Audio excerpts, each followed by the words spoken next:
ഹജ്ജ് ചെയ്യാൻ കഴിവുള്ള എത്ര പേരുണ്ടാകും നമ്മളുടെ കൂട്ടത്തിൽ? ആളുകൾ വിചാരിച്ചു ഹജ്ജ് ചെയ്യാന്ന് പറഞ്ഞാൽ ഒരുപാട് പ്രായമാകണം, എല്ലാ ബാധ്യതകളും വീടണം. എന്ത് ബാധ്യത? ഇപ്പൊ ഭാര്യ ഗർഭിണിയാണ്, 6-ാം മാസമാണ്, ജനിക്കുന്ന കുട്ടി ഏതാ, ആണോ പെണ്ണോ എന്നറിയണം, എന്നിട്ട് അതിന്റെ കല്യാണം പോലും കഴിയണം. അതിനൊക്കെ ചെലവില്ലേ? 100 കൂട്ടം ചെലവുകളുടേതായ ശൃംഖല ശൈത്താൻ നമ്മുടെ മനസ്സിൽ തോന്നിപ്പിച്ചു. ഇതുവരെ ഹജ്ജിന് പോയിട്ടില്ല. ഓരോരുത്തരും ചിന്തിക്കണം. ഓരോരുത്തരുടെ സാമ്പത്തിക നിലവാരം മറ്റൊരാളോടല്ല പറയേണ്ടത്. എനിക്ക് എന്നെ അറിയൂ, നിങ്ങൾക്ക് നിങ്ങളെ ഓരോരുത്തരെയും അറിയൂ. ഇത് റഹ്മാനായ രാജാതിരാജനായ റബ്ബിന്റെ കോടതിയിൽ പറയേണ്ട കണക്കാണ്, ആരുടെയും ബോധ്യപ്പെടുത്തേണ്ട കണക്കല്ല. എന്താ ഞാൻ ഹജ്ജിന് പോകാത്തതെന്ന് ചോദിച്ചാൽ നേരത്തെ പറഞ്ഞതുപോലെ പേപ്പർ എടുത്ത് എഴുതിക്കോ കാരണം. എന്നിട്ടൊന്ന് വായിച്ചു നോക്കി, ഒറ്റയ്ക്ക് ഇരുന്നിട്ട് ചിന്തിക്ക്. ഇന്ന് ഞാൻ മരിച്ചാൽ എന്റെ ബന്ധപ്പെട്ടവർ എത്രയും വേഗം എന്നെ കുളിപ്പിച്ച് കഫൻ ചെയ്ത് എന്നെ ഖബറിൽ കൊണ്ടുപോയി വെച്ച് ഞാൻ എന്റെ റബ്ബിന്റെ കോടതിയിലെത്തുമ്പോ അവിടെ എന്റെ റബ്ബ് അക്സെപ്റ്റ് ചെയ്യുന്ന, സ്വീകരിക്കുന്ന കാരണങ്ങളാണോ ഞാൻ ഈ എഴുതി വെച്ചിട്ടുള്ളത്? അതല്ല ആളുകൾ ചോദിക്കുമ്പോ എനിക്ക് ഒരുപാട് ന്യായം പറയണ്ടാവും. ആയിക്കോട്ടെ, ആളുകളുടെ മുമ്പിൽ രക്ഷപ്പെടും. പക്ഷേ നമ്മൾ ഓരോരുത്തർക്കും അറിയാം എന്റെ അവസ്ഥ എന്ത്. ആരും ഒരാളെയും കുറ്റപ്പെടുത്തേണ്ടതില്ല. ചില ആളുകൾ പുറമേക്ക് കാണുമ്പോൾ വലിയ സമ്പന്നരാണെന്ന് നമ്മൾ തെറ്റിദ്ധരിക്കും. പക്ഷേ അവരുടെ പ്രയാസങ്ങൾ അവരും റബ്ബും മാത്രമേ അറിയുന്നുണ്ടാവുകയുള്ളൂ. ചില ആളുകൾ പുറമേക്ക് വലിയ പിശുക്കന്മാരായിട്ട് നേരത്തിന് നല്ലൊരു ഭക്ഷണം പോലും കഴിക്കാതെ, നല്ലൊരു വസ്ത്രം പോലും ഉടുക്കാതെ ഞാനൊരു പാവമാണ് എന്നിങ്ങനെ പിശുക്ക് കാണിച്ചുകൊണ്ട് ജീവിക്കുന്ന, അങ്ങനെ നടിക്കുന്ന മുതലാളിമാരുണ്ടാകും. പരലോക കോടതിയിൽ ഇവരെയൊക്കെ തിരിച്ചറിയും. മനുഷ്യരുടെ കോടതിയിൽ ഇളവുണ്ടാകും. അയാൾ പാവ, അയാൾക്ക് അതിനൊന്നുമില്ല. ഓൻ വലിയ മുതലാളിയാ, ഇതുവരെ പോയിട്ടില്ല. രണ്ടും പറയണ്ട നമ്മൾ. അതൊക്കെ തീരുമാനിക്കുന്ന ഒരു ലോകം വരും. അത് മരണ നേരത്ത് തുടങ്ങും. ആ ലോകം മരണത്തിന്റെ മലക്ക് വന്ന റൂഹങ്ങട്ട് വലിച്ചൂരുമ്പോ അവിടെ വെച്ച് പറയും, റബ്ബി, എന്റെ രക്ഷിതാവേ, ലൗലാ അഖർതനി ഇലാ അജലിൻ ഖരീബ്, ഒരടുത്ത സമയത്തേക്ക് നീ എന്നെ പിന്തിപ്പിച്ചാൽ ഞാൻ നല്ലവനായി ജീവിച്ചോളാം, സ്വതക്ക കൊടുത്തോളാം, സക്കാത്ത് കൊടുക്കാതെ കുടിശ്ശികകൾ ഒരുപാട് ബാക്കി വെച്ചവനാണ് ഞാൻ. നിർബന്ധമായിട്ടും ഹജ്ജിന് പോകാതെ ഒരു കൊല്ലത്തിൽ 4-5 ദിവസം മാത്രം നിർവഹിക്കാൻ സാധ്യമാകുന്ന ഒരു ഇബാദത്ത് വിവിധ ന്യായങ്ങൾ പറഞ്ഞുകൊണ്ട് ഞാൻ നീട്ടിയിട്ടവനാണ്. റബ്ബേ, ഞാൻ പോയിക്കോളാം, ഞാൻ ഹജ്ജ് ചെയ്തോളാം, ഒന്നെന്നെ പിന്തിപ്പിക്കുമോ? ആ വാക്കുകൾ വിഫലമാണ്. ആ വാക്കുകൾക്ക് വിലയുണ്ടാവില്ല. നേരെ പോകും ഖബറിലേക്ക്. അവിടെ ആരാണ്ടാവുക? ആർക്ക് വേണ്ടിയായി മുതൽ കൂട്ടിവെച്ചത്? ആർക്ക് വേണ്ടിയായി ന്യായങ്ങൾ പറഞ്ഞിട്ട് ഇതിങ്ങനെ ഒതുക്കി കൂട്ടിവെച്ചത്? പരലോക കോടതിയിൽ നമ്മളൊറ്റക്ക് ഖബറിൽ വിചാരണ അതിന്റെ പേരിൽ നേരിടുമ്പോ വലിയ പ്രോപ്പർട്ടികളുള്ള മുതലാളി ഖബറിൽ കിടക്കാണ്. ഒരുപാട് ബാങ്ക് ബാലൻസുകൾ, ഒരുപാട് ബിൽഡിങ്ങുകൾ, അതിൽ കുമിഞ്ഞുകൂടുന്ന വാടകകൾ, വരുമാന മാർഗങ്ങൾ, ഏക്കർ കണക്കിന് പറമ്പുകൾ, ഒരുപാട് സമ്പത്തിന്റെ ഉടമ, 100 കണക്കിന് പവനുടെ ആഭരണങ്ങളുടെ ഉടമയായ പെണ്ണ്. അവളും പറഞ്ഞു, എനിക്കൊന്നും ഹജ്ജ് നിർബന്ധമല്ല, ഞാനൊന്നും ഹജ്ജിന് പോണ്ട.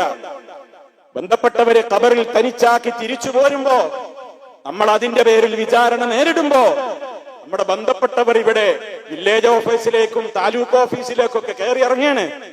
എന്റെ ബാപ്പ മരിച്ചിട്ടുണ്ട്, ഉമ്മ മരിച്ചിട്ടുണ്ട്, ഭർത്താവ് മരിച്ചിട്ടുണ്ട്, ഭാര്യ മരിച്ചിട്ടുണ്ട്, ഇതാ ഡെത്ത് സർട്ടിഫിക്കറ്റ്, നീ മുതലൊക്കെ ഞങ്ങളെ പേരിലാക്കി തരണം. അത് വീതിക്കാൻ പിന്നെ കടിപിടിയാണ്, പിന്നെ തർക്കമാണ്, കോടതി കയറലാണ്. ഏതാടോ ഈ മുതല്? സക്കാത്ത് കൊടുക്കാതെ ഹജ്ജ് ചെയ്യാതെ നീ ഒതുക്കി പിശുക്ക് കാണിച്ചു കൂട്ടിവെച്ച മുതല്. അതിന്റെ പേരിൽ നമ്മൾ ഖബറിൽ ശിക്ഷിക്കപ്പെടുകയാണ്. പക്ഷേ ബന്ധപ്പെട്ടവർ ഇവിടെ അത് ഓഹരി വെക്കാനുള്ള തിരക്കിലാണ്. നമ്മുടെ ഖബറിന്റെ സമീപത്തുകൂടെ, പള്ളിക്കാട്ടിന്റെ അടുത്തുകൂടെ ആ ബന്ധപ്പെട്ടവർ നടന്നു പോകുമ്പോ, എന്റെ ഉമ്മയാണ് ആ കിടക്കുന്നത്, എന്റെ ഉപ്പയുടെ ഖബറാണിവിടെ, ഒന്ന് നോക്കി അവർക്ക് വേണ്ടി പ്രാർത്ഥിക്കാൻ പോലും മനസ്സില്ലാത്ത ജനറേഷനാണ് വളർന്നു വരുന്നത്. പക്ഷേ അൽഹംദുലില്ലാഹ്, ഒരുപാട് നല്ല മക്കൾ, 5 നേരവും ബാപ്പക്കും ഉമ്മക്കും വേണ്ടി പ്രാർത്ഥിക്കുന്നവർ ജീവിച്ചിരിക്കുമ്പോഴും അവരെ കുറിച്ച് നമുക്ക് മരണാനന്തരവും പ്രതീക്ഷ തന്നെയാണ്. അവര് നമുക്ക് വേണ്ടി പ്രാർത്ഥിക്കുന്നു, അവര് നമ്മുടെ ഖബറിൽ വരും. അല്ലാതെയും അവർ നമുക്ക് വേണ്ടി പ്രാർത്ഥിക്കും, അവർ നമ്മളെ മറക്കില്ലെന്ന്. പക്ഷേ നമ്മൾ മനസ്സിലാക്കണം, ഇതൊന്നും പഠിപ്പിക്കാതെ ചിന്തിക്കാതെ നമ്മളാണ് മരിച്ചുപോയി, മുതലിവിടെ ഇട്ടേച്ചു പോയി, റബ്ബിന്റെ കോടതിയിൽ രക്ഷപ്പെടുമെന്ന് വിചാരിക്കണ്ട. അതുകൊണ്ടാ പറയുന്നത്, നബി സല്ലല്ലാഹു അലൈഹി വസല്ലം പറഞ്ഞു, മൻ അറാദൽ ഹജ്ജ, ആരെങ്കിലും ഹജ്ജ് ഉദ്ദേശിക്കുന്നുണ്ടെങ്കിൽ ഫൽയതഅജ്ജൽ, അത് പെട്ടെന്ന് ചെയ്യട്ടെ. പെട്ടെന്ന് ചെയ്യട്ടെ പറഞ്ഞാല് ഇപ്പൊ സഫർ മാസാണ്, പെട്ടെന്ന് ചെയ്യട്ടെ വിചാരിച്ചു എനിക്ക് ടിക്കറ്റ് എടുത്ത് പോയിട്ട് ചെയ്യാൻ പറ്റുന്നതാണോ ഹജ്ജ്? ഹജ്ജ് വരെ കാത്തിരിക്കണം. അതിന് ശവ്വാല് മുതൽക്ക് ഹജ്ജ് മാസം തുടങ്ങും. അതിനുള്ള യാത്രകള്, മറ്റ് കാര്യങ്ങള്, പ്ലാനിങ്ങുകള്, ഒരുപാട് കാര്യങ്ങളുണ്ട്. ഗവൺമെന്റ് കോട്ടയിലുള്ളതിന്റെ ഡേറ്റ് ഇന്ന് അവസാനിക്കുന്നു. നറുക്കെടുപ്പ് കഴിഞ്ഞോ ഇല്ലേ എന്ന് എനിക്കറിയില്ല. പക്ഷേ ഇനിയും അവസരങ്ങൾ, വ്യത്യസ്തങ്ങളായ അവസരങ്ങളുണ്ട്. ഹജ്ജ് ചെയ്ത് പോയി തിരിച്ചു വരുവാനുള്ള സാമ്പത്തിക ശേഷി നിങ്ങളുടെ കൈകളിലുണ്ടോ? നിങ്ങൾ ആർക്കെങ്കിലും കടം കൊടുക്കാതെ, നിങ്ങളെ ബുദ്ധിമുട്ടിക്കുന്ന കടക്കാരും ബാക്കിയില്ലാതെ നിങ്ങളുടെ കയ്യിലുണ്ടോ? നിങ്ങൾക്ക് ഹജ്ജ് നിർബന്ധമാണ് പ്രിയമുള്ളവരെ, ഹജ്ജ് നിർബന്ധമാണ്.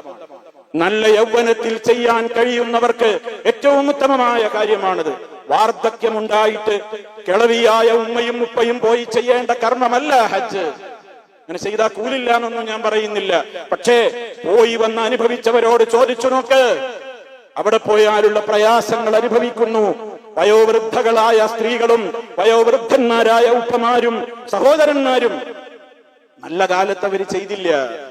നല്ല ആരോഗ്യത്തോടെയുള്ള സമയത്ത് ചെയ്യേണ്ടതാ ഹജ്ജ്. എന്റെ ശബ്ദം ശ്രവിക്കുന്ന ഓരോരുത്തരോടും എന്നോടെന്ന പോലെ പറയാണ്, എനിക്കങ്ങനെ പോയി വരാൻ നിർബന്ധമായ ആ ഹജ്ജ് ആയുഷ്കാലത്തിൽ ഒരിക്കലെങ്കിലും ചെയ്യാനുള്ള പണം തികഞ്ഞാൽ ഉടനെ പൊയ്ക്കോളണം, പിന്നേക്ക് നീട്ടിവെക്കരുത്. എന്തേ കാരണം? മുത്ത മുസ്തഫ പറയുന്നത് ശ്രദ്ധിക്കുക. ആരെങ്കിലും ഹജ്ജ് ഉദ്ദേശിക്കുന്നുവെങ്കിൽ അവനത് പെട്ടെന്ന് തീരുമാനമെടുത്തത് ചെയ്യട്ടെ. കേട്ടോളൂ, കാരണം ഫൈന്നഹു ഖദ് യംറദുൽ മരീദ്, മനുഷ്യൻ രോഗിയായേക്കാം. ഇപ്പൊ നല്ല ആരോഗ്യമുണ്ട്, അടുത്ത കൊല്ലം പോകാം, 2028 പോകാം. അന്ന് നാം ഉണ്ടോ? ആരാ ഗ്യാരണ്ടി പറയാൻ? എന്തിനാ 28ഉം 27ഉം കാത്തു നിൽക്കുന്നത്? നാളെ നമ്മളുണ്ടോ? ഈ മെമ്പറിൽ നിന്ന് ഞാൻ ഇറങ്ങുമെന്ന് എനിക്ക് ഗ്യാരണ്ടി പറയാൻ പറ്റുമോ? നിങ്ങൾക്ക് പറയാൻ പറ്റുമോ? ഫൈന്നഹു ഖദ് യംറദുൽ മരീദ്, മനുഷ്യൻ രോഗിയായേക്കാം. വാഹന തടസ്സങ്ങൾ ഉണ്ടായേക്കാം. പോകാനുള്ള പെർമിറ്റുകളൊക്കെ ചിലപ്പോൾ റദ്ദാക്കും, ചിലപ്പോൾ അത് അവസാനിക്കും. ഇപ്പൊ ചാൻസ് ഉണ്ട്, ഇക്കൊല്ലം പോയില്ല, എന്നാ പിന്നെ അടുത്തല്ലോ, കഴിഞ്ഞിട്ടും പോയില്ല. അത് ചെയ്യാതെ ഒരാൾ മരിച്ചുപോയ അയാൾ കുറ്റക്കാരനാവൂലേ?